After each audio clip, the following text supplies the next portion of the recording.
অনিয়মিত কর্মচারীদের নিয়মিতকরণের দাবিতে সোচ্চার হয়েছে ত্রিপুরা অনিয়মিত কর্মচারী মঞ্চ। দাবি আদায়ে তাদের তরফে রাজ্যে সব কয়টি জেলায় জেলাশাসকের কাছে ডেপুটেশন দেওয়া হচ্ছে। শনিবার পশ্চিম ত্রিপুরার জেলাশাসক ডক্টর বিশাল কুমারের কাছে ডেপুটেশন দেওয়া হয়। আগামী 4 জুলাই রাজ্যের মুখ্য সচিবের কাছে ডেপুটেশন দেবেন তারা। তার আগে বিভিন্ন জেলায় জেলাশাসকের কাছে ডেপুটেশন দেওয়া হচ্ছে। ত্রিপুরা অনিয়মিত কর্মচারী মঞ্চের যুগ্ম আহ্বায়ক রতন দেবনাথ জানান, সমস্ত দপ্তরে অনিয়মিত কর্মচারীদের শীঘ্রই নিয়মিত করতে হবে। অনিয়মিত কর্মচারী যারা অবসরে গেছেন কিংবা চাকরি চলাকালীন মারা গেছেন তাদের পরিবারকে এককালীন 10 লক্ষ টাকা দিতে হবে। সমকাজে সমবেতন প্রদান করতে হবে। এই ধরনের মোট 6 দফা দাবি পেশ করা হয় বলে জানান তিনি।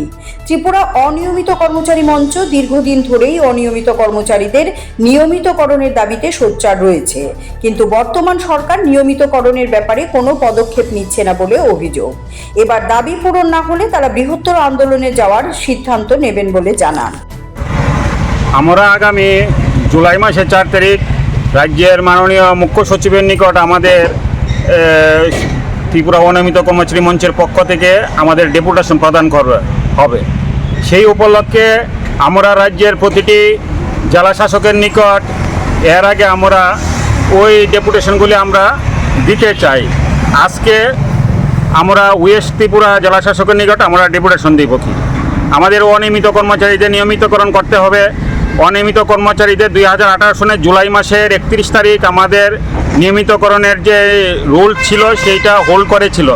তো আমরা চাই সেই হোল্ড করাটা আবার পুনরায় চালু করুক এবং অনিয়মিত কর্মচারী যারা অবসরে চলে গেছে এবং যারা চাকরিরত অবস্থায় মারা গেছে তাদের এবং তাদের পরিবারকে এককালীন 10 লক্ষ টাকা অনুদান দিতে হবে এবং যে সকল অনিয়মিত কর্মচারী আছে অর্থদপ্তরের অনুমোদন নেই যাদের, তাদেরকে অর্থদপ্তরের অনুমোদন দিতে হবে এবং আমাদের মধ্যে যারা অনিয়মিত কর্মচারী রয়েছে